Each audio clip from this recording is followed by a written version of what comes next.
10 and 16.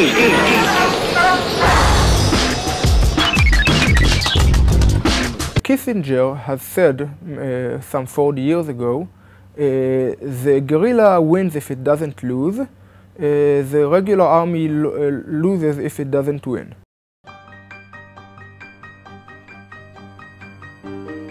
Today we have guerrilla organizations or terrorist organizations or non-state actors in general usually fight against states. I have two main interests these days. One of them is urban warfare, one of them is counterinsurgency. Urban warfare, when you have many civilians around and you can't see anything because of the buildings, and guerrilla warfare, which is known as counterinsurgency, which is a campaign against guerrillas, against terrorism, and to try and get the support, passive or active, of the population.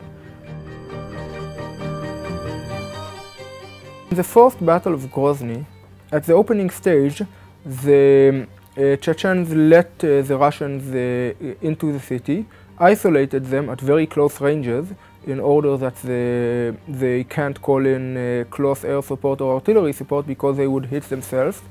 They usually hit the first vehicle, then the last vehicle, and then everything in between. And when the Russians tried to get out of their vehicles, they were usually mowed down. Israel had many examples of urban warfare through the years. In Operation Defensive Shield in 2002, after things got to a head and we had about 150 killed from suicide bombings in 1 month, the IDF went and captured all of the cities in the West Bank. This was a totally different thing than Operation Cast Lead. In Operation Defensive Shield, the Israelis were not prepared to use artillery.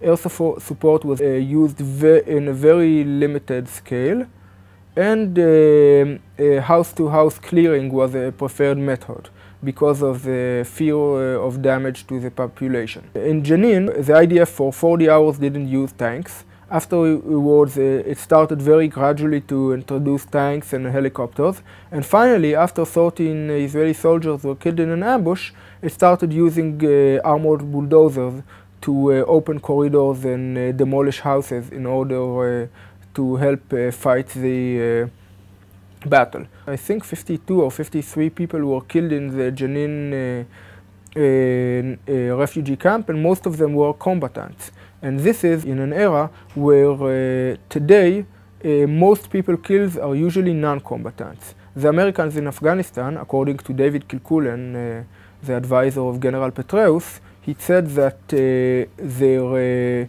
unmanned aircraft killed about 700 people, out of which 14 were Taliban leaders, and the rest were uninvolved.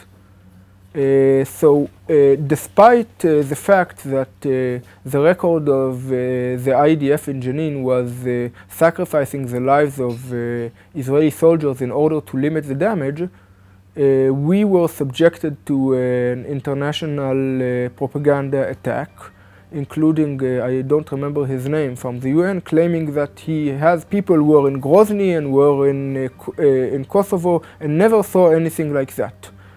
Just to set the record, the lowest estimate for people killed in Grozny in the first battle, civilians, is around 6,000.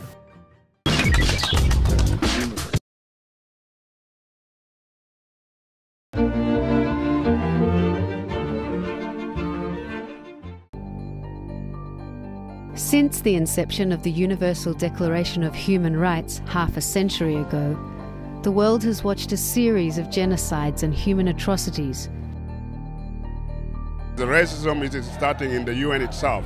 The trouble with the United Nations is you can be a member of the Human Rights Council without having the least bit of interest in protecting human rights. For the Durban Review Conference, I will tell you clearly, I don't put a big hope. The problem is that the International Criminal Court has no enforcement powers. I wouldn't throw the system away because not all states are accepting exactly the same rules.